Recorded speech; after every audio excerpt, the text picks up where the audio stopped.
So, Ara, anong movie na to? Anong ginawa? Anong role character mo dito? Ang character ko, ako yung asawa ni Jerry. Yung asawa ni Mayor, Mamay.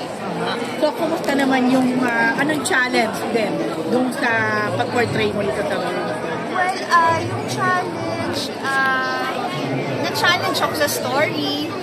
Pero yung character ng wife niya, very submissive, very supportive, very... So, nagampanan ko naman ng mabuti, I think. At saka, parang hindi mahirap yung character ng asawa ni Mayor kasi nga, mabait. Yun. Parang ikaw din ba to? Na totoong buhay? Hindi na ako umaking joke. Ayun na nga, parang ikaw din ba to? Na supportive? Kaya nga, di ba minsan mas gusto kong ginagampanan ng kontrabida. Para medyo talagang lumalabas yung comfort zone ko. Shoot ba kayo sa lalo? Yes. Basta doon, kasi sabi maganda po sa state. Maganda. Especially dahil Nunungan Lake. Oo. Pinasyal kami ni Mayor doon.